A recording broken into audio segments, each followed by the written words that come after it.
Hey, We've hey. Hey, brother. Oh, we did it. We done it. Holy Did done. moly. All right. Well, after nearly an hour's worth of technical mumbo jumbo and a few days worth of hype building, here we are finally. So to all those watching live and to those who are watching this replay, I want to say thank you for being here and welcome. My name is Oak Mountain, as I'm sure you know, and I'm joined here with a very dear brother of mine, Taiyari. And he and I have many years of brotherhood and friendship and many years of deep philosophical conversations to fall back on that underlie our connection in a very deep and meaningful way. I owe a deep debt of gratitude to Tay as well for his role in inspiring in one part and also providing a lot of editing and reflective work for the book, What in the Word. And so he, above, I would say, anyone else, is more well-versed in the content that we'll be discussing today. So welcome, Tay. Thank you for being here, brother. Thanks for having me. Why don't you, let some of our friends know a little bit more about what you do outside of editing my books. Yeah, sure. I'll keep it simple. Now I'm living in Mexico with my partner and our dogs, and I'm finishing up a master's degree in counseling psychology. And I'm just beginning to work with private clients in my own counseling practice. And I call that Coyotei Counsel. And so there will be links to connect with me around that if anyone feels any interest. And apart from that, I'm just incessantly interested in learning about how to navigate this human experience and follow my golden thread from the center of my heart out into the world, and it keeps taking me to places of surprise and interest and beauty and grace. So here I am with you. Fantastic. For those watching, the comment with all of our info collectively is now posted, so you can find ways to connect with Tay on there, ways to connect with me, and also avenues to pick up the book that we'll be discussing today. First off, a little logistical note, I need to give a patron shout out to Sasha Canthan. Thank you, Sasha.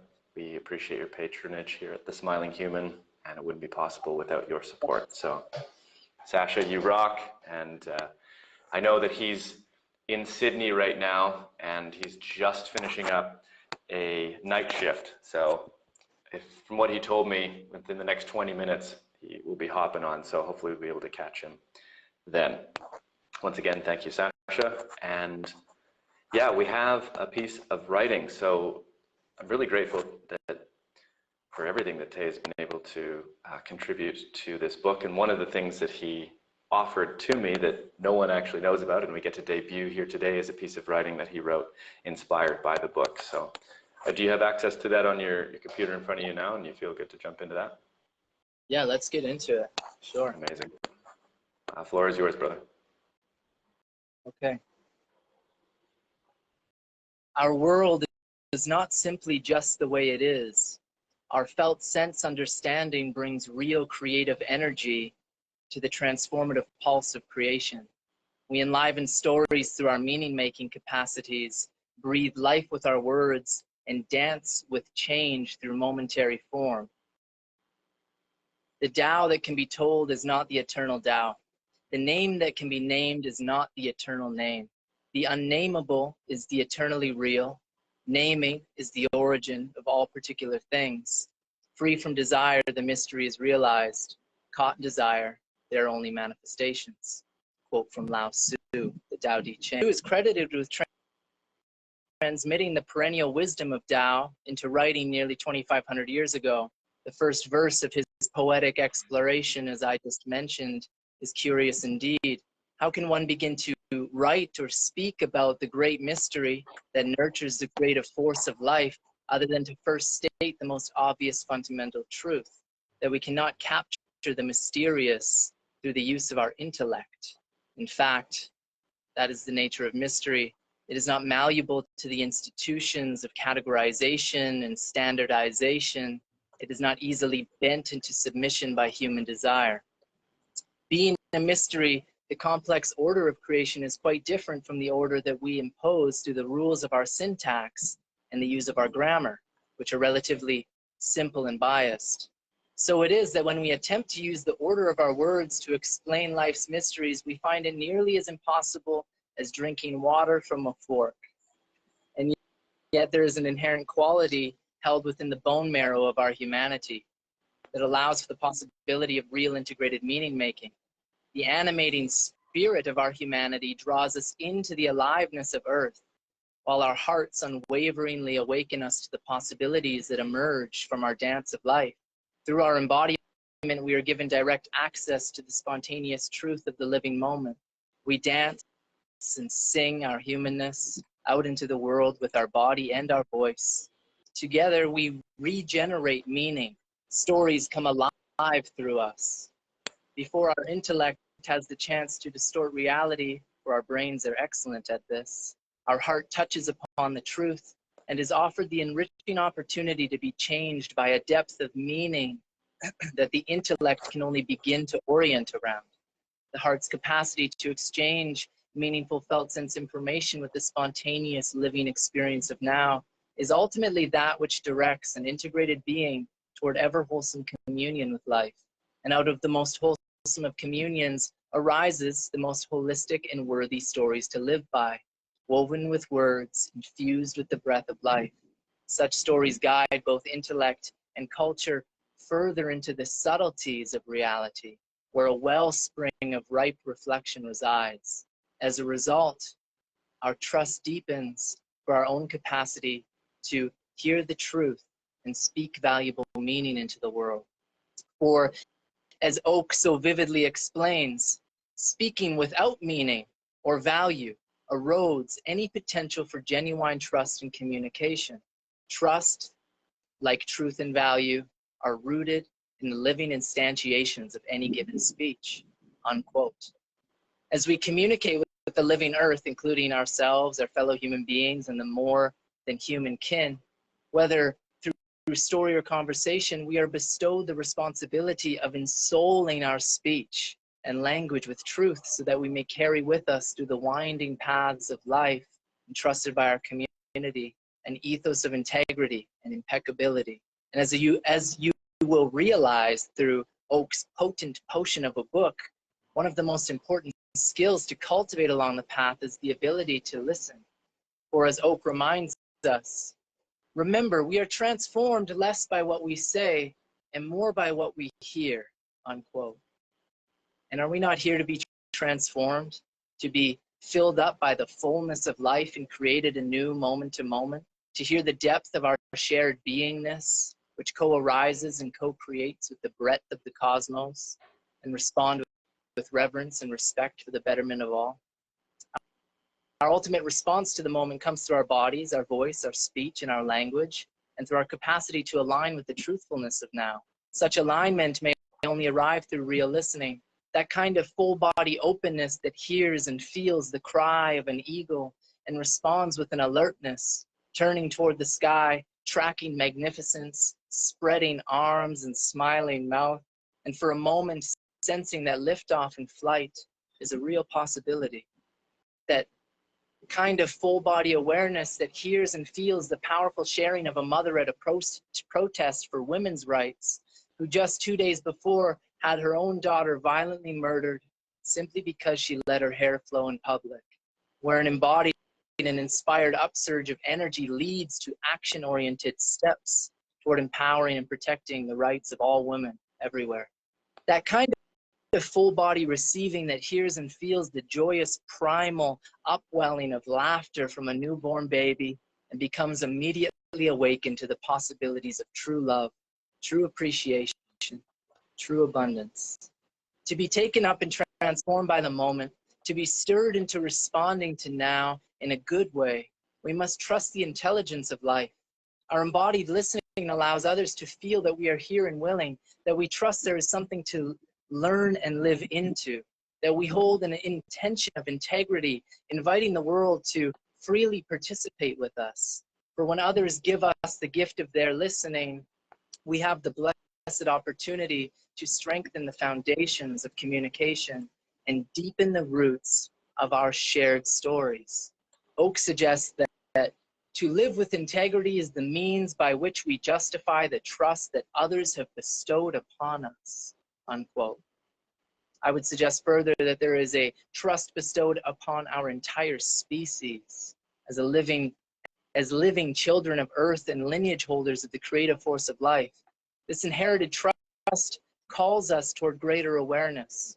It amplifies our need to unearth the latent powers of our communication, to listen in fullness and respond in like. It clarifies our motive for greater integrity. To choose such a path is to claim responsibility for this life, a claim necessitating essential self and other empowerment, an invitation of mythic proportions, to live and speak the truth, to spread the good word. As I read through Oak's book, I could feel myself metamorphosing. I'm different than before.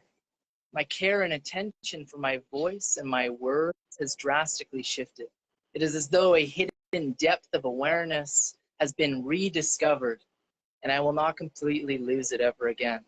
I feel more whole as I approach communicating with the world and myself. There is a higher definition of honesty available. Trust for the process has been reclaimed in a new way.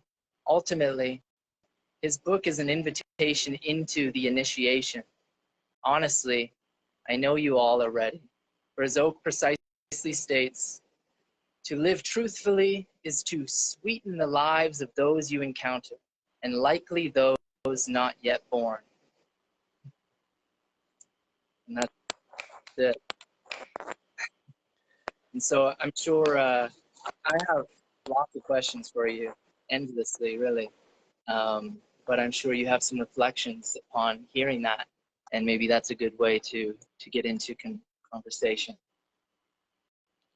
You know, I'm as moved now as I was the first day that I read that when you shared it with me. I think maybe even more so hearing it in your voice and being with you now to really feel the aliveness in your words. So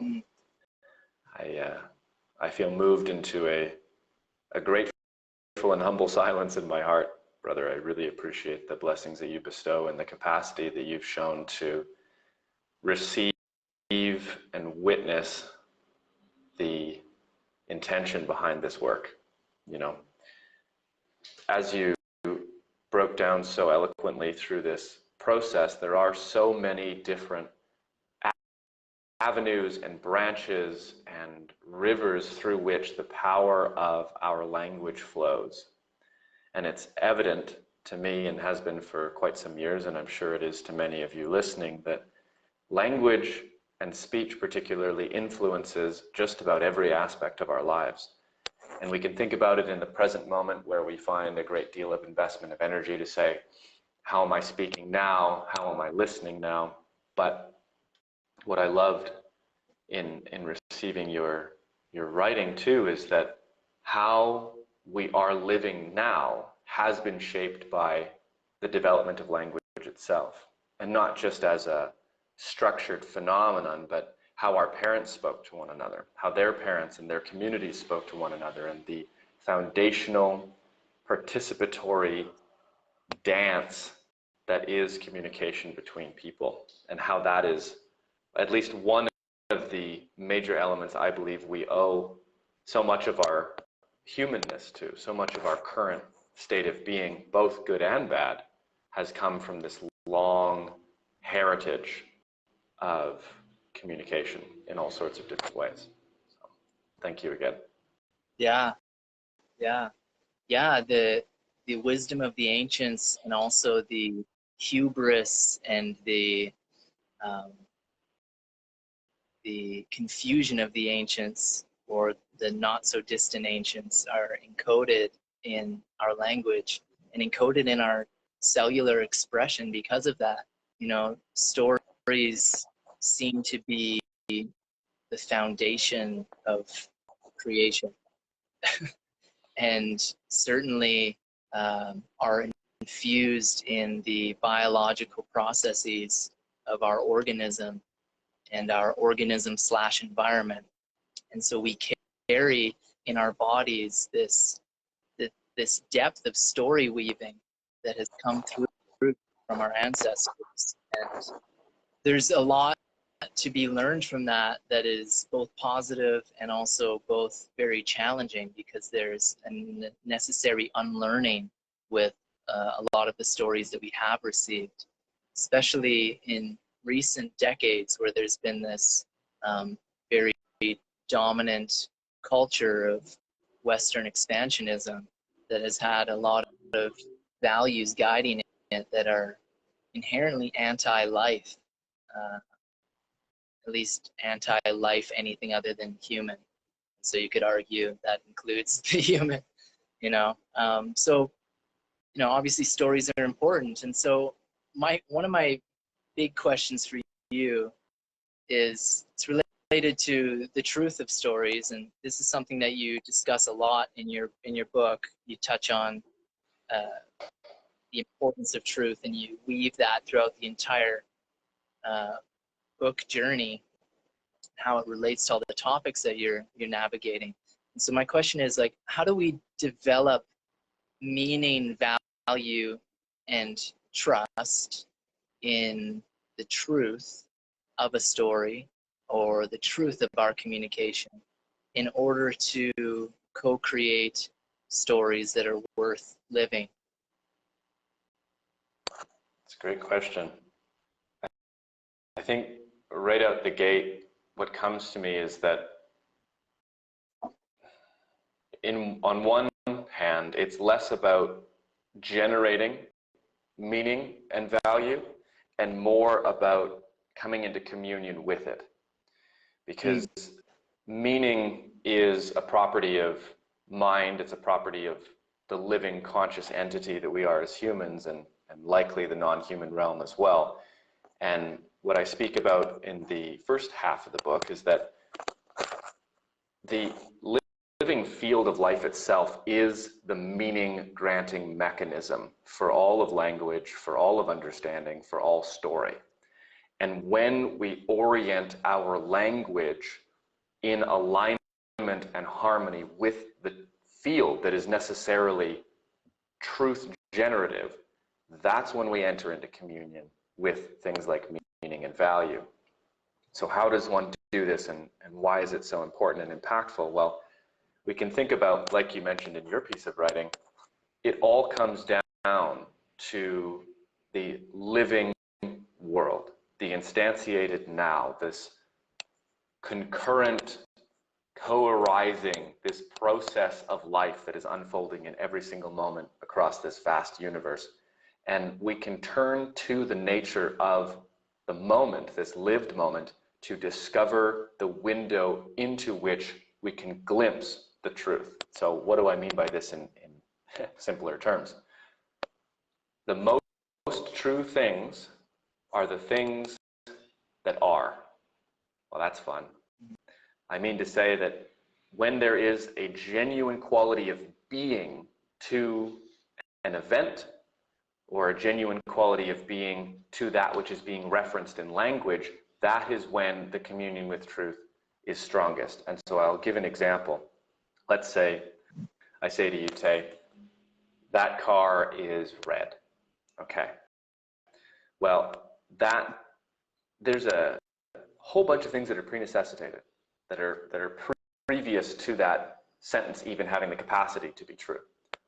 Some of them being, cars are a genuine thing. The word car is referential to that thing within our shared language. That red is a concept or an experience that's understood concurrently by you and I, and that car is in fact red. Okay. At the very heart, the car existing and being red is what gives that sentence its truth value. And so when we are truthful in our speech, we speak truthfully about the world at large, including the world inside of ourselves, the internal, emotional, psychic space that we have, in conjunction with practicing precision in language, Now what we start to do is, although we're using a mechanism that is necessarily symbolic language, we're able to increase the resolution of the picture offered and come into greater proximity with truth and meaning through those two mechanisms. There's a second part. I know this is quite a long answer, but a second part to your question has to do with trust and generating trust. And now trust is something that can be generated, and how trust is generated is through repetition. And what is repeated that generates trust is the encounter with truth. So we can imagine that, even I talk about this in the book as well, when we look at the root of the meaning of truth, it is very similar to strength and very similar to trust. We see this element of steadfastness, something that is able to endure over time and through challenge. And so trust, if you trust something, let's say this bridge is trustworthy, it means that you can move across it time and time and time and time again. You can repeatedly interact with this object or this experience in a way that is consistent through time. That generates trust. And so when we're speaking about meaning and value and truth in language, we generate trustworthiness by consistently aligning our speech in our relationships as best we can with the truth of the living world. So that would be my... Yeah. Well said. I love the image of bridge, and it makes me think, like, what is really bridging us? Of course, when I'm speaking my truth in the moment, I'm inviting someone else into my experience, and so that's creating a bridge of sorts. But it almost feels as if listening deeply in our own experience creates the foundation of the bridge. Because if we're not able to listen fully to the moment, how are we supposed to express and evoke truth and meaning and value through our language and communication without that deep listening? Because we then don't know what's needed in that living moment. So which elements do you think are necessary to evoke the transformative power of listening? Excellent question. The two elements I find to be most, I would say, evocative and invocative of powerful listening are humility and curiosity. Humility, put very simply, is to say, I don't know. And what is it that I don't know? When we're in conversation with somebody, I don't know ultimately what is true for them, what they're thinking, how they'll feel about what I've said, or how they're feeling in this moment. By myself, a priori, I do not know this. And humility says then, if I don't know, and I cannot know a priori, then I will not hazard a guess. I will keep that space open and potentialized, so to say, to be informed by the truth of this other living entity. So humility is a space-generating quality of mind, because it allows for the genuine spaces of ignorance to remain open to knowledge, open to information.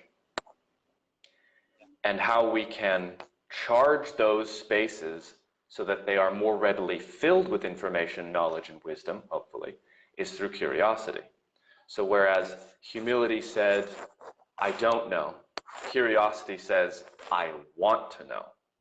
And this want and this will, the drive to come to understand, is almost a magnetizing quality. It's like we can sit here and recognize our ignorance and our humility all day long, and that's great. We'll be able to keep ourselves right-sized and open ourselves up for learning, but it's only the curiosity and the inquisitiveness that will get the ball rolling towards learning. And so within the context of conversation with others, curiosity is essentially saying to another, when we're curious about them, what you have to say, what you're feeling, your ideas, your truth is valuable to me. And so obviously we seek what is valuable. If we believe something to be valuable, we seek it. If a piece of information is valuable, we want to know it. And in doing this, the bridge that you mentioned a few moments ago starts to be created, because there is nothing more validating and heart-opening than when we feel like our inner experience is interesting and valued by another person. So as much as this other person has opened their mind and heart up to us by being curious, we now are being encouraged, coaxed into this open sharing forth by that welcoming curiosity. So those would be the two qualities I think that underlie powerful listening. Yeah, I totally agree with that. And I want to touch back on trust, and because you're talking about that opening curiosity, and it makes me think about, well, what's the curiosity, what's the sustaining curiosity, that makes people want to continue to connect with us, to communicate with us, to build and share ideas and innovate together. And it makes me think of that potency that trust, or the necessity that trust holds for that kind of dynamic to take root. And I know in your book you discuss the importance of integrity in building trust. So what is the relationship between our own integrity and the trust that others hold for us? And how do we know without a doubt that we are living integrally in our own right? Powerful question, brother. Just want to shout out to Sean Craig, who's in the audience. Good to see you here. Thanks for stopping in. Thanks for listening. Yeah. Man, the relationship between integrity and trust, eh? So if we think about how truth and trust, the relationship that I laid out in one of my previous answers here, where truth is the most trustworthy quality in the universe. If something is true, if it is genuinely true, in a lot of cases it stays true for a long period of time, right? We can think about natural phenomena, right? The laws of nature, these are true and enduring through time. And because they are true and enduring through time, we can trust that our understanding of them, say through these equations, understanding of mathematics and engineering, we can build planes and boats. We can build houses that are able to endure hundreds of years, thousands of years. And if we turn that in, I just want to welcome Sasha. Thanks for dropping in, brother. It's good to see you. Glad you're able to make it. When it comes to integrity, now we're looking at alignment and harmony between truth of the world, the communion of language with the truth of the world, and the in alignment of action with the truth of that word in communion with the truth of the world. So that is to say, we can think, if we think about temporally, right, we think about time. So we have the past, the present, and the future. Well, maybe we only have the eternal now, but we definitely project our minds into the future. So if I say to you, Tay, I will be available to help you move Thursday at 5 o'clock. I will. Okay, so I've said this to you, and the only way that it becomes true is if at 5 o'clock on that day, I'm there. So like the enduring, the steadfastness, the reliability, I bring my words into communion with truth if I'm speaking about the future through my actions. And that's the pathway to integrity. It's by building the bridge and ensuring the bridge between our spoken word and the genuine truth of the world is actually made. If we think about it from maybe an inverse perspective, if I'm speaking about what has happened in the past, that bridge already exists because the moment has passed. And so it is my job to discover that, or to at least draw the bridge in as great as detail as I possibly can. I'm not responsible for creating the bridge of truth because it's already there, only insofar as I'm responsible for communing my language with the truth of the moment. When it comes to talking about the future, when it comes to action, and it comes to integrity, now the onus is 100% on us, both for what we have said, but now to actually make it be. And when this, just like the example of the bridge previously, where if I go over this bridge 100 times, maybe the first time I'm a little worried, second time less worried, 50th time I'm like, whatever, I know this bridge is trustworthy, I've been across it so many times. The more that we show up in life where our speech is in genuine and powerful congruence with our actions, that is the same as a sturdy bridge. It is the same quality that is meritorious and worthy of trust. This makes sense. Absolutely, it does. Yeah. Yeah. Having action-oriented language be an aspect of one's ethos feels important. And it makes me think about how almost disconnected our English language, our modern day English language is from the truth of the moment. You know, what we do is we usually start with some kind of noun, and then we talk about how that noun is verbing, and there's already right there, we're breaking them up, right? The noun isn't the verb, and the verb isn't the noun. There's this separation, right? Just to be able to make a sentence.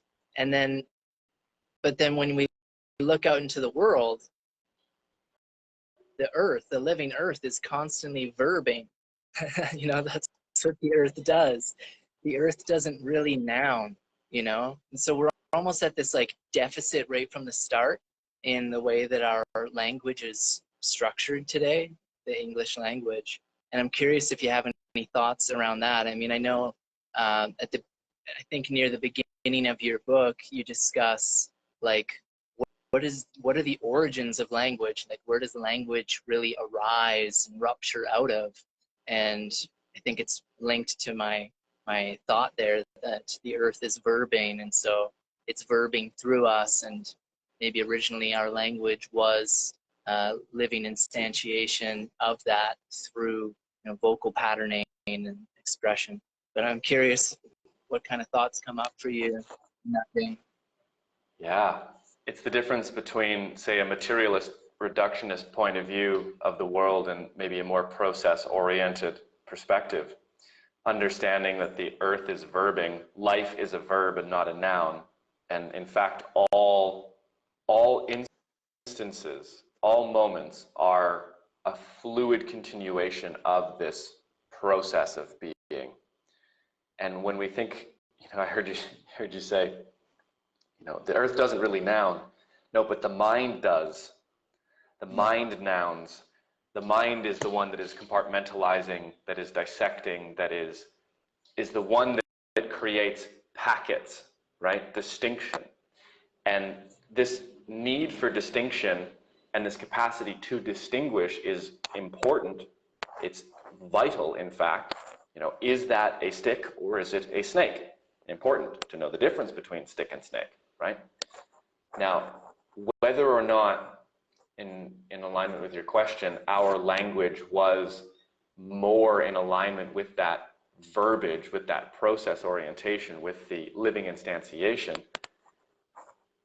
I won't be able to know because I live in this English modern world, but I do have the perspective and the belief set that knowing what I know about the history of English, knowing what I know about the development of the phonetic and alphabetic language and how that has taken us farther from a language system that was more in communion with the living instantiated truth of being. That it stands to reason that if we work our way back, we probably got closer and closer and closer to a harmonious relationship. And one thing that might be a supportive indication of this is if we think about ancient Hebrew. Now, ancient Hebrew belongs to a group of languages that to some, are known as perfected languages, perfect languages. And they're perfect insofar as they embody a quality of natural harmony unknown to English. So something like Hebrew, Sanskrit, ancient Tibetan, perhaps ancient Egyptian, their language had a quality to it that was more, and I mean like not just a little more, like way more representative of the actuality of being than what we encounter with English. How that matters, or why that matters, this came up recently on a podcast that I was on, is, well, what might the consequences of that have been? Well, it could be the case that when we are living in a noun mindset, we are living in a world that is primarily based on individuation and division. What does that do for our concept of self? What does that do for our concept of other? How does that predicate our interactions with other people if the foundational linguistic mechanism by which we understand the world is predicated on division? The consequences of which I'll allow you to contemplate, listeners, and Tay, because it's a big question. But it could be the case that with a language that is more in harmony, that genuine elements of our human beingness would be more greatly and easily accessible to both the individual and to the collective. So much so that we might have technologies, we might have wisdoms that are applied in our relationship to, say, craft, to engineering, to earth stewardship, to medicine, that would be so much more immediately accessible to every individual at a foundational level of understanding because of the quality that their language brings, that would necessarily shape the civilization as a whole. So I don't know exactly, but those are some of my thoughts around the noun and the process split. Yeah, it makes me long for, well, and this is why your book is so important, because it begins the process of unlearning these patterns that we have taken on and carried with us since childhood in this culture, in this socio-political, economic, technological environment, and with this language that we have inherited. Your book begins to help that de-learning process and to almost deconstruct so that we can begin to see the parts more clearly and then recognize that the parts actually are interrelated and co-arising, and they are creating a song or a dance, or maybe the song and the dance together, and we can join in that rather than just kind of blindly doing what our parents did, or blindly doing what the culture tells us to do. So it's so important in that way. But it does talk, what you just shared, it causes me to feel a little bit of like mourning or grief around how our language, and so then our shared stories, have over time caused these chasms between each other, and even like within ourselves, like tearing us away from ourselves, from our bodies, from our body, heart, mind, environment connection. And it makes me long to consciously reconfigure or reorient my language and my expression to be more aligned with this aliveness that maybe some of these ancient languages held. And something that's interesting about those languages is that oftentimes, especially in their most kind of sacred moments or their religious contexts, spiritual contexts, they were singing their languages, right? They were singing their scripts. And I know you write about this in the book as well, the potency of vibration and using our vocal cords to align with certain frequencies and vibrations that may be more truthful in the moment, or may have certain therapeutic effects in the moment, which is isn't that what Earth is kind of constantly trying to do? It's like Mama Gaia is like the ultimate therapist, like really just trying to bring everything into harmony and balance through like the most massive, impossible moment-to-moment calculation out there. And so anyway, I'm curious to hear if you have any thoughts around that song-like quality that language can have, and what kinds of effects can stem from that type of engagement. Certainly. Yeah, really powerful question, and an excellent segue too of what we were just speaking of. I want to say hi, Becca. Thanks for dropping in. It's good to see you here. Appreciate your presence. So there's a few pieces that you touched on, and it actually harkens back to what we were just talking about between the verb-based, process-based way of articulation and the noun-based way of articulation, because as we're working within the phonetic alphabetic structure of English and the noun-centered grammar structure of English, we are at a greater distance to that genuine instantiation of truth in being of this living world. Okay, well, that doesn't mean that we are not able to commune with it. Thank goodness. And one of the ways, at least as far as I've conceptualized it, that we're capable of stringing back together our words and the truth of the moment is genuinely through human consciousness and the human spirit. When you talk about vibration, we talk about song, and we'll get to this piece in a moment, but I imagine that we're using English and we're saying words that are essentially just sounds agreed upon to have a particular meaning. And with the perfected languages, it was not like this. The perfected languages, the word and the thing were non-distinct. It was one fluid process entity that we were able to commune with through our speech, whereas now we're working primarily with symbolic sound and symbol. However, our vibration, the vibration of our nervous system, the vibration of our biology as a whole, of our mind, has the ability to infuse sound with a quality that goes beyond just mental meaning. And we can see this if I were to say, sit here and talk monotone and staccato, the words behind and the meaning that I'm saying, oh my God, you'd be, take me off, I'm dropping out of here. There's no way I'm doing that. And yet, when I show up in conversation with you, in conversation with people, and I have my heart open and I have my mind open, and there's a level of passion and excitement and integrity to what I'm saying, people go, oh wow, okay, holy crap, there's something being carried beyond just the meaning of the words. And it is the infusing of word with the quality of human spirit that allows for that bridge or that portal to widen between the actual maybe nonsense sounds of English and the genuine harmonic nature of reality.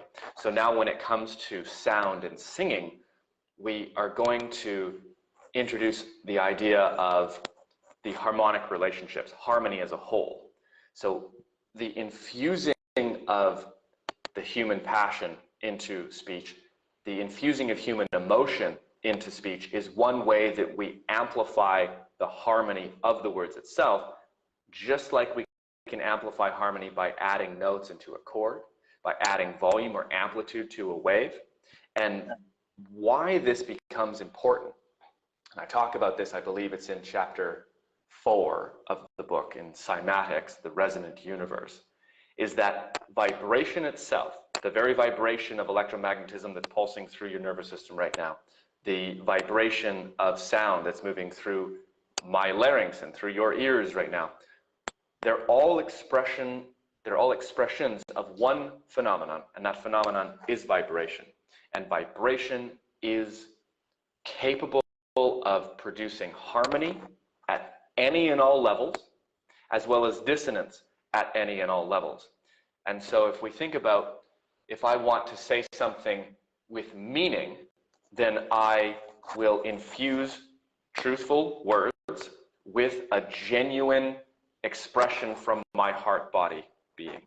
So too, we can infuse a greater amplitude of potency by introducing harmony at a different vibrational scale.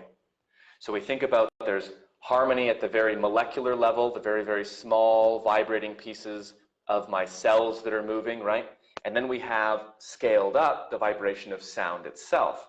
And when we move between these two scales of vibration, we're not actually acting in two different scales of vibration. We're just looking at one scale of vibration at 2 points along this system.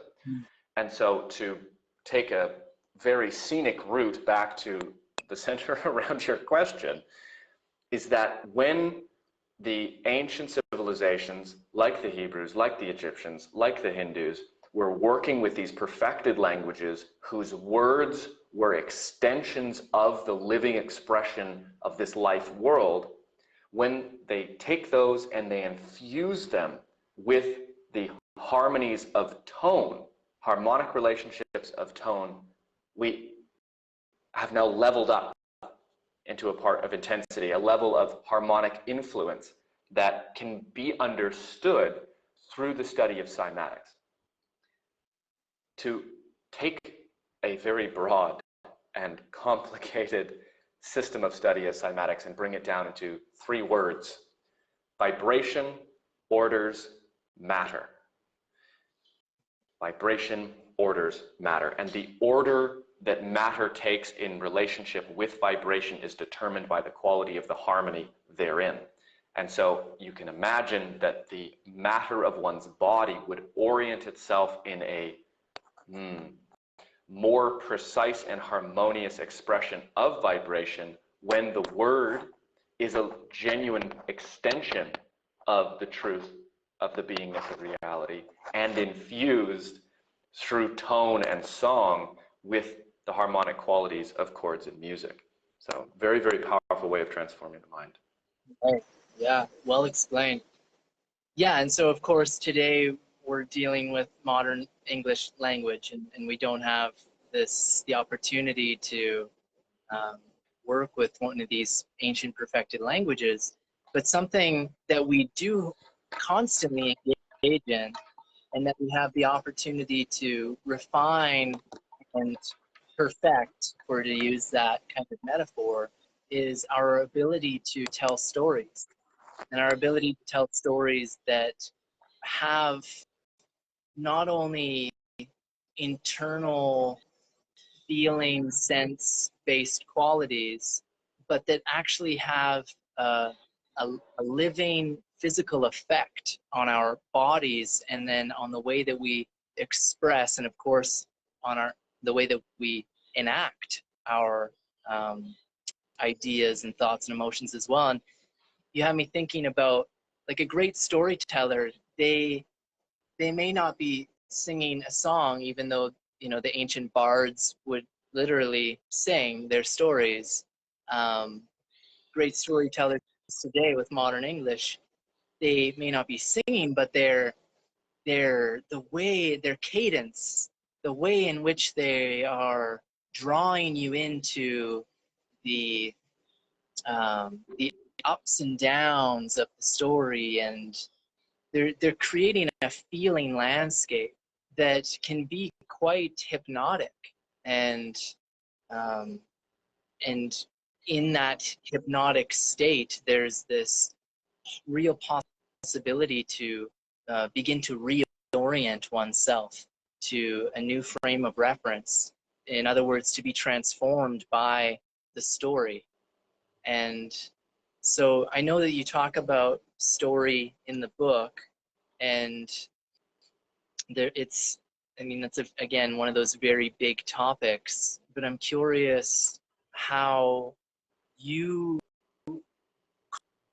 consciously work with this understanding that life is a collection of shared stories, and that we are constantly in the throes of the writing process. The self-authorship is what you call it in the book. Yeah, I'm curious about your thoughts on that. Sure. Just want to say welcome to Jay, welcome Daryl, welcome Sadie. Thanks for joining us in this conversation. Appreciate having you here. I see that I missed a comment from Sasha here saying singing is an interesting phenomenon. I hope that my brief touching on singing in sacred languages maybe expounded on the interestingness of that phenomenon, Sasha, so thanks for your comment. In terms of story, man, how do I engage recognizing that all of this world is a combination of stories, just like you touched on by bringing up the element of self-authorship that I mentioned in the book.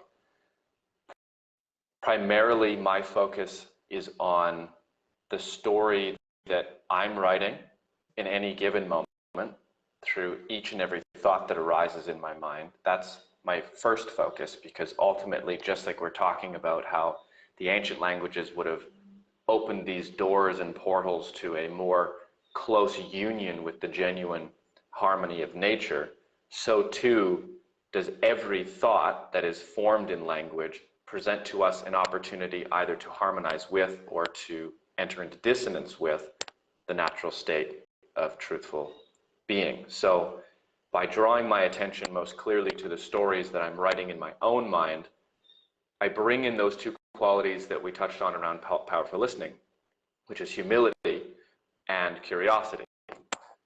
And so recognizing that if I were to leave all of my thoughts unaddressed and believe every single one of them that passed through my mind,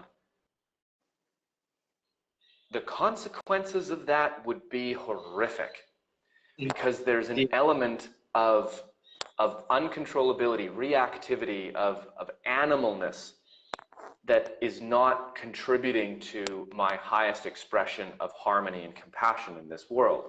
And so when I'm understanding the power that language has as the building blocks of the story of my life and the lenses of worldview creation of my life, I can tend to them in a way that says, I don't need to immediately accept this. I will remain humble about the truth value of the proposition that is that thought.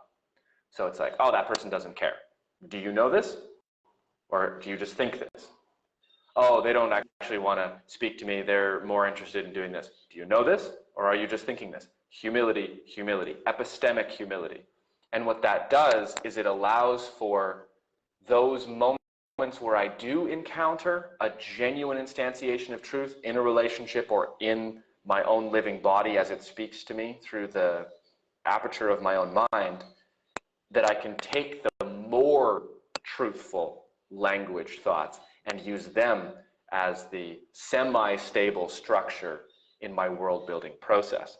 Secondly, I apply that same practice of humility and, to a degree, skepticism to the fragments of story that I encounter in conversations with other people, or the fragments of story that I encounter through social media, legacy media, and the like. Because just like you were mentioning how storytellers are these artists, these weavers, these creators of mental landscape and transmutation of the human psyche, the reason they're able to do this and the reason why story is so powerful is because humaneness is story, and story is human. There's an inseparable quality, an inseparable relationship between them. Every day, every moment that we move through, from the very dawn of our earliest ancestors, the proto-story is what allowed us to build tools. You think about, if I were to teach you to make an arrowhead, that's a story. The story goes something like, okay, first we're going to adventure out on a sunny day and have a pleasant walk together to find stones, right? Sounds Maybe you encounter, nice. right? Maybe you encounter some struggle along the way in finding the stones. You have a moment of frustration, a moment of difficulty. Well, here's another element to the story. I come to offer you my experience. We have a bonding moment, right? And then I impart to you through demonstration, how do I choose the stone? How do I strike the stone? All of these pieces are taken in the exact same way through the relationship that we're having in learning to make this arrowhead, as if you were reading a story. The structure is the same. How we encounter life is primarily narrativized. And because of this, when I'm encountering these narrative fragments from these different conversations or media outlets, I recognize that my psyche, along with the psyches of all other people, are primed to take in and build an understanding of the world with that story. It is inevitable. It is the way that we're made. And the trouble comes when we do not broach communion with those narrative fragments with a level of, I'm literally like expanding my spine when I say this, but like uprightness, like strong, sturdy spine, focused attention, humility, and skepticism to go, not everything I hear is going to be true, and therefore I need to investigate. I don't need to criticize and break apart and to doubt everything. Thank you, Descartes. But I do need to take a keen learning ear to what I'm listening so that I can ensure that the power that language has in structuring my understanding of self, my understanding of other, and my relationship to the world, that power is in my own hands and is not being given flippantly or subconsciously to other narrative providing voices that may not have the best interest of myself, my family, my kin, my country, my world, this living, breathing family and all of my relations at heart. That is how I broach that. Yeah, you're reminding me of something I read by Louis Mel Madrona recently. He was, he's a doctor slash medicine man slash mystic, and he was explaining how he thinks that schizophrenia is essentially a person's not inability, but a person in the throes of challenge with being able to organize a coherent story. That their story refining process is fracturing somewhere. And he has worked with many schizophrenics in healing them and bringing them back into coherence simply by listening to their fractured story process and helping to facilitate their own autonomous, sovereign ability to bring those fractals into a workable living story. And I mean, it makes me think about, you mentioned social media and legacy media and the basically infinite amount of stories that we're receiving through the online realm. And it makes me have a lot of compassion and empathy for myself and you and everyone listening and everyone out there when we are feeling confused and fractured and like we don't understand what our story is and we don't know how to bring it into coherence. Like, I'm not surprised by it at all, I guess is what I'm getting at. It's completely sensible given the context that we're all embedded in. And man, it's challenging. I'd like to switch gears unless you have a pressing notion on that thread there. What you said serves as a great reminder for each of us as we move through this world to keep in mind that everyone that we encounter is experiencing and has experienced a level of suffering completely unknown to us. And when we keep that in mind and honor others' suffering as equally worthy of alleviation as our own, the feeling of separation and the feeling of frustration that can come when we encounter maybe less than pleasant experiences with others can be greatly lessened. So I appreciate that reminder. Yeah, well, so that makes me transition into another interest I have in relating the content of your book to real world application. And I'm curious what kind of approaches to conflict and or negotiation best align with the orientation that you are inviting people into in your book, and how might a felt sense of that empathy and or compassion be involved in the processes or in those approaches to conflict resolution and negotiation? It's a very rich question, brother. Thank you. That's what I'm here for. Yeah. Well, no, you're delivering on the promise that I made that this would be a rich and interesting conversation, so I appreciate that. Man, approaches to conflict resolution and negotiation. Well, we can think about the qualities of sovereign speech that center the 8th chapter in the book. 7th chapter? Somewhere around there. The 3 being truthful, compassionate, and precise. And so if we are in moments of conflict, these 3 qualities, along with the qualities of powerful listening that we discussed earlier in this live conversation, need to be applied in equal part to our internal dialogue as well as that which is expressed to the other person. So you can imagine, okay, in relationship to myself, I need to have a clear picture of the truth of my experience. This is the blending of truthfulness and precision, right?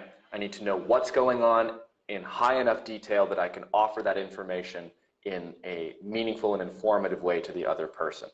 That is key. Now, the compassion piece, internally, we are actually serving ourselves in love by treating ourselves like someone we are interested in getting to know. So in those moments of conflict, I love myself, and you can love yourself by turning your listening ears inward and asking questions like, where do I feel this emotion most in my body? What stories are presently active in my mind? Am I feeling guarded? Am I feeling open? What do I believe is taking place in this moment? And what do I believe about the other person? Okay, in having a curiosity, which is one of the 2 qualities, and a humility, saying that 1, I'm going to be curious about what's arising for me, and 2, I'm not going to assign it any major degree of truth value. It may be the case that I'm having all of these stories arise in relationship to the person with whom I'm speaking that are so far-fetched, so absurd and judgmental that they could not be true, but it is important to know them. Okay, so we have a curiosity, we have a humility. I will allow all that which is arising to arise, and I will witness it, and I will do my best to precisely and truthfully articulate that. So the compassion is sent to self because we are showing ourselves that our internal emotional experience is worthy. Step 1. You don't abandon yourself in conflict when you treat your own experience as worthy of attention. Boom. Second step, we turn that towards the other person and go, okay, just as valuable as my position and my experience is, I value the position of this other person. I ought to, if my genuine goal is conflict resolution, I have to be invested in the experience of another person. And so recognizing that you have just witnessed a complex mosaic of thoughts and emotions when you've tuned yourself into your own experience, you can bet your arse that that's going on in the other person too, and you haven't a damn clue about it. So that's where the humility piece comes in, the curiosity piece comes in. Now, the compassion piece is an interesting one because I find this is where tenderness and this is where the sensitivity and the pain can really arise in conflict, is that if it is the case that the other person is sharing their experience with us and it's about us, that can hurt.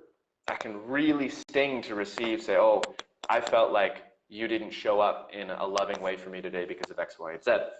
Okay, well, that sucks to hear.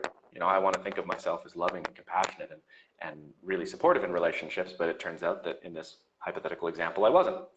The compassion piece plays in not abandoning ourselves and allowing ourselves to feel both what was present for us initially in conjunction with what is present for us when we are genuinely welcoming in the truth of somebody else into our hearts. That lays the foundation, right? The one other piece I'll say about compassion is in delivery. But now we start to talk about the mechanics of conflict resolution. And this is where we start to get into how can I deliver my truth in a precise way that is also compassionate? Because I can sit here and I can rifle off ideas and I can rifle off sentences that might be true, but if I don't take your livingness, your heart, your emotionality into consideration, I can cause pain by not tempering my truth with compassion. So that's a really key piece there as well. Now, in terms of a literal approach to it, one of the things that I found to be most powerful, most potent in clearing up misunderstanding and bridging the gap when there is a high degree of conflict and tension is reflection. So reflective listening or mirrored conversations. And I'll break this down for people listening who come across this video who've maybe never heard of something like mirrored listening before. It's essentially, I would offer forward that truth that I discovered inside my own heart, all the emotions and the stories and all of this, and you, Tay, would take the position of the listener. And it would be your duty, your role to not reply, not say, yeah, okay, nothing. Just completely listen, because when I have finished speaking, you are going to say to me everything that you heard me say to the best of your ability.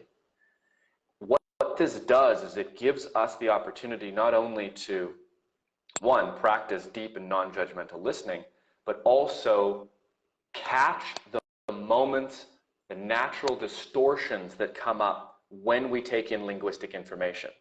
Because our brains are not perfect, and we might short circuit or shortcut our understanding of a sentence and actually change the meaning inside of our minds based on what we believe to be the interpretation versus what was actually said. So in this process of speaking, full listening, listener reflects back, then I get to say, you would ask me, did I understand you?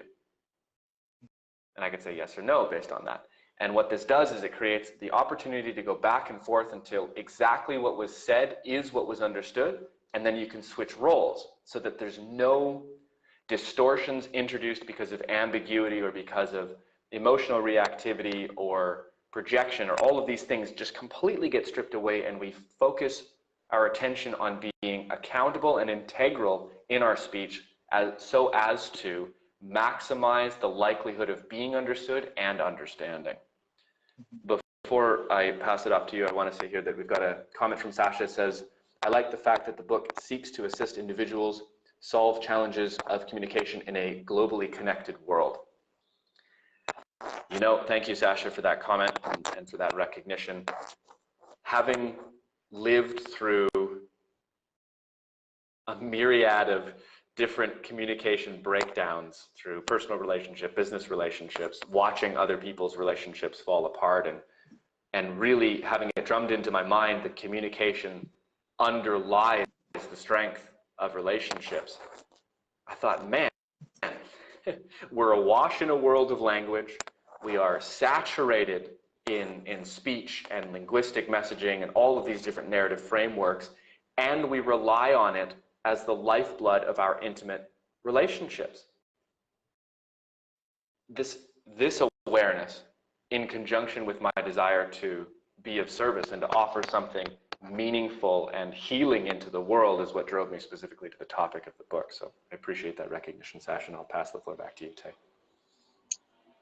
Yeah, well, I think you can take reflection a little bit further too by summarizing.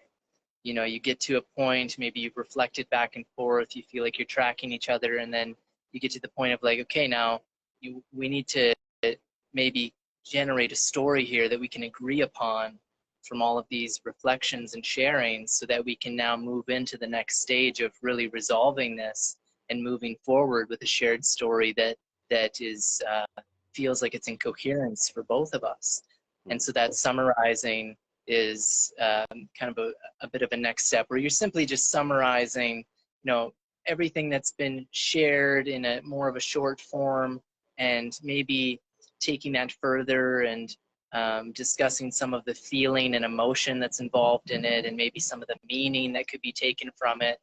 And then again, you know, making sure that you both agree with that in order to move on to that next stage of reconciliation or resolution.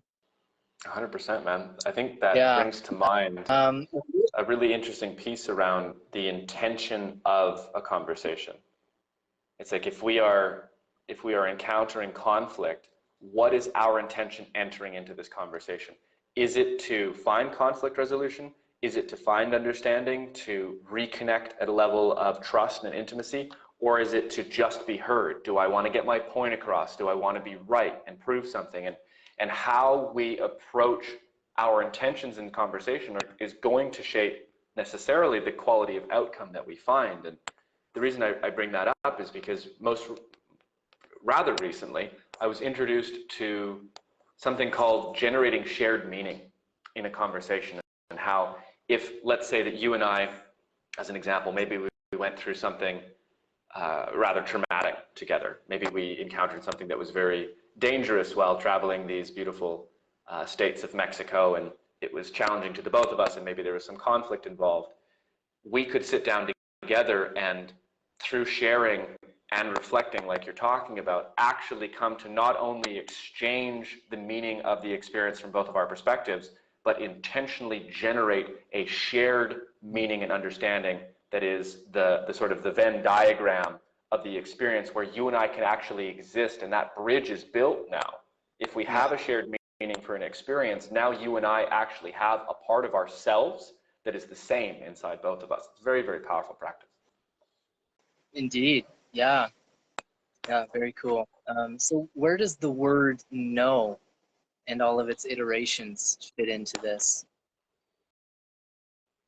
Yeah, N-O, not K-N-O-W, N-O. Yes.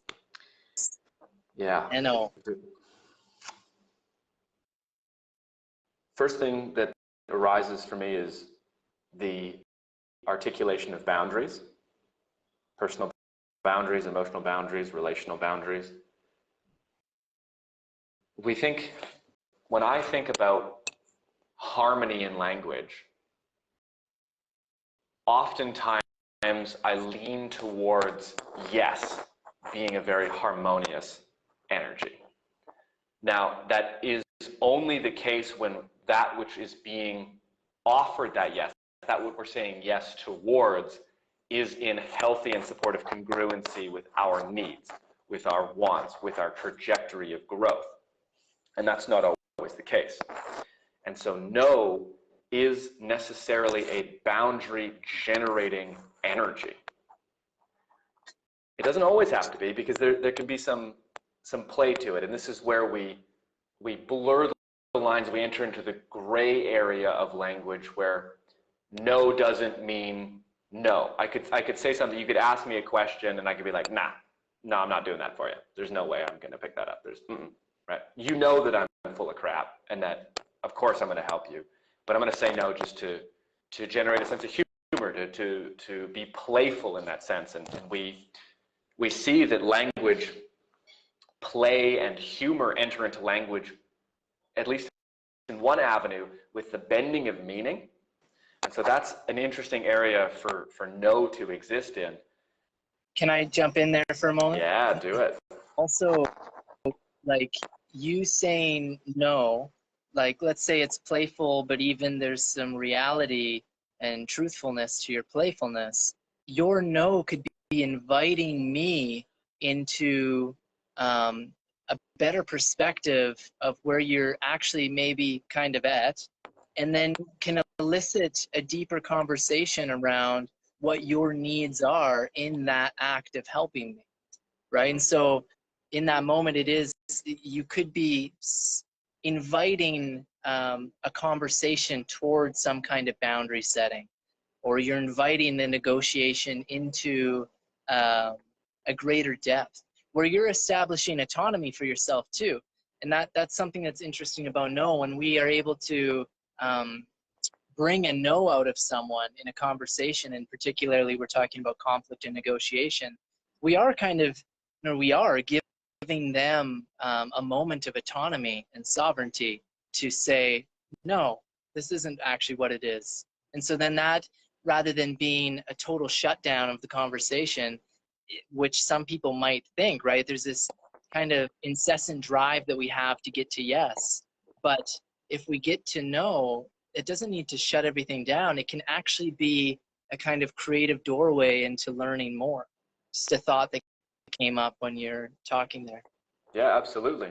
That highlights the fact that all of our words are reflective of some quality of mind or being. And so I imagine, like when I imagine the scenario of you saying, hey, can you, help me carry this?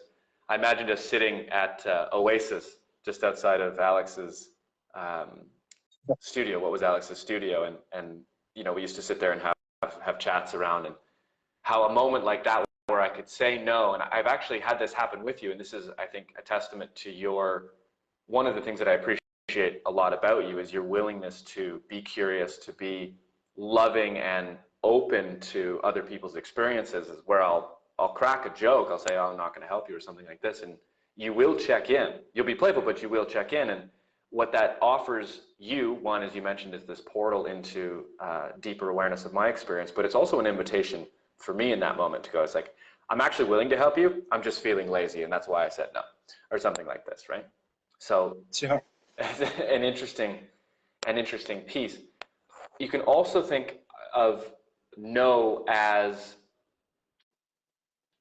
imagine our energy in a conversation between two people as flowing water. And it ebbs and flows, and there's different pressures, and sometimes there's very little energy moving, and sometimes it's a torrent of energy, say in these more triggered moments. And the no are the walls of the container. It's like you imagine we're flowing through a floodplain, and we suddenly hit some bedrock. Well, we can't go that way, and we start to reorient ourselves, like you mentioned with this no.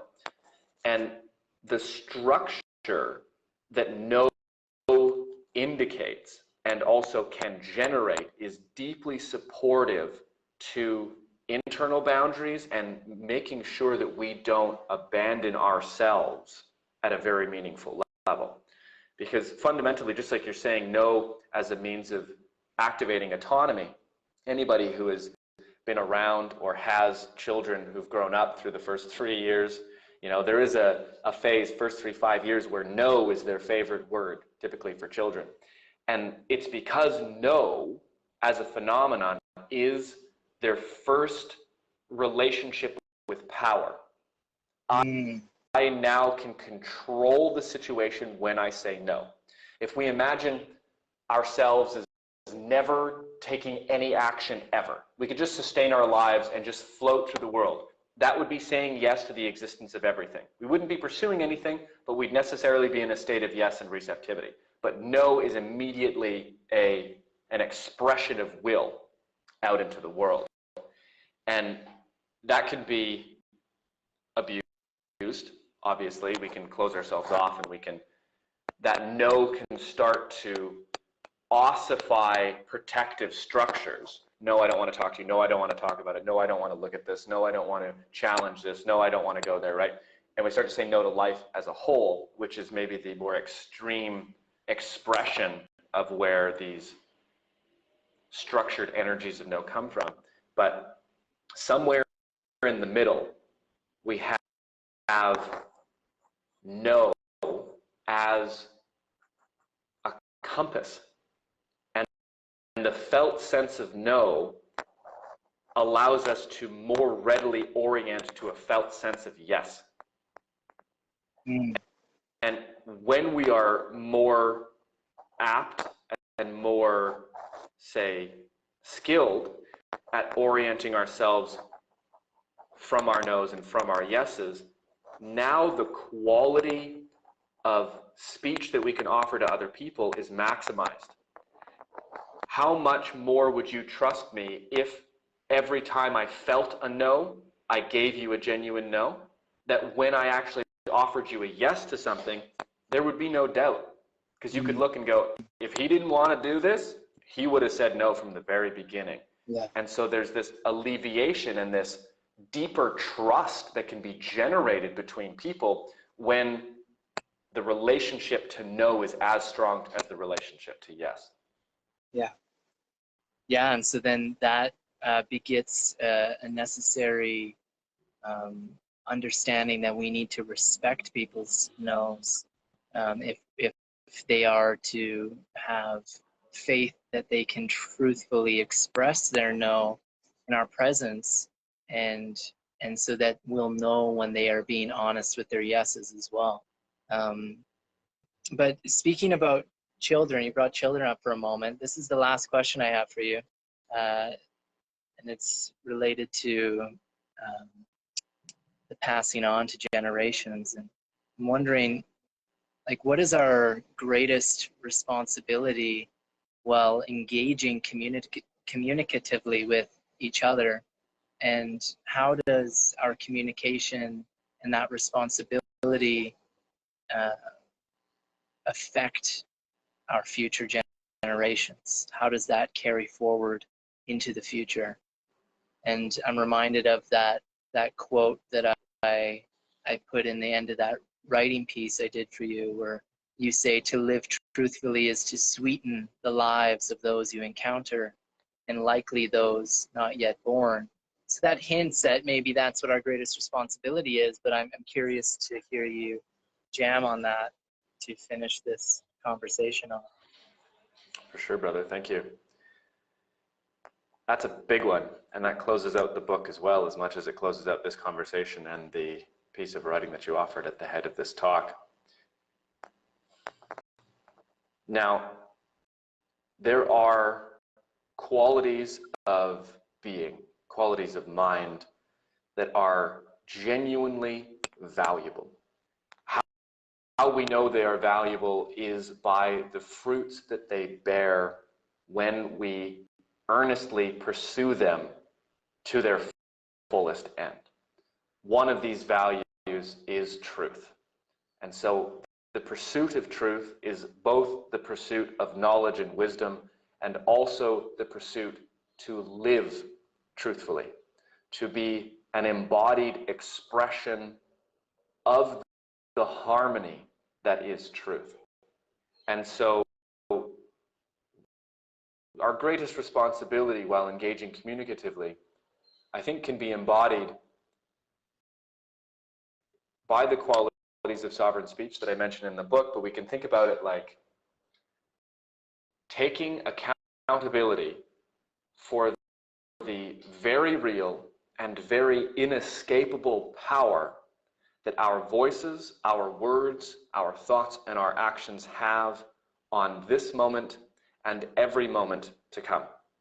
This might sound grandiose, it might sound a bit soapboxy perhaps, but it is a very real truth that every moment of your life has been shaped by the minds, hands, and hearts of all other beings that have come before you. And the privileges and the bounty, the luxuries that we experience are grace of the diligent and virtuous actions of our forebearers. And so one of our responsibilities is to remember this, not just to go, oh yeah, thanks, Grandpa, but to genuinely take it in as a mark, as an encouragement to say, if it is the truth that all of this bounty, these privileges, this beauty that I experience in my life as a privileged individual on this earth, a fridge full of food, technology at my fingertips, the opportunity to reach an audience like this with things that I believe to be valuable and important. These are all privileges. if it is the case that I stand here because of the earnest sacrifice that comes with taking full responsibility for one's life of all of my forebears, then I owe it to myself, to them, and to all generations to come to do the same, to do all that I can to ensure that those who come after me will have the opportunity to experience joy, beauty, privilege, peace, sustainability. And so when it comes to communication, we are now taking it from the very, very broad to say all of our actions are encompassed in what I've spoken of so far, and that includes speech. How will I conduct my vocal action, my spoken word, in such a way that leaves the world changed for the better? And I believe ultimately that that comes by prioritizing truthfulness in speech, compassion in speech, and precision in speech. Equally so, that comes with prioritizing the humility and curiosity that underlie powerful listening, recognizing that we will never know all there is to know. And if we are to offer the generations yet to come any wisdom, it will be because we listened. So that is what I will close with. It's been an absolute pleasure listening to you today. I'm so happy that this ended up working out. After several hours of tech. Yeah, Brother. it's good to be with you, brother. Thank you. Thank you for your wisdom and your legacy, which is undoubtedly going to have positive ripples as it continues to expand outward. And I really hope that people take the time to really sit with and absorb what you put a lot of effort into writing and sharing, because there's a lot of potential transformation there. I know that's how it affected me, so thank you. My sincere honor and pleasure, brother. And thank you to everybody listening. Sasha, Yeah. Sadie, Daryl, I see you got a comment in there. I'll hop in post live here and address your question. So deep thanks to everybody and for all of you watching. Again, there is a comment. The first comment in the section there is going to have all of Tay's information, all of my information you can find in there as well, how to get a hold of me via Instagram, via email, and where you can pick up your own copy of the book. So thanks again, brother, and until next time, be well. Hasta luego. Hasta luego, hermano.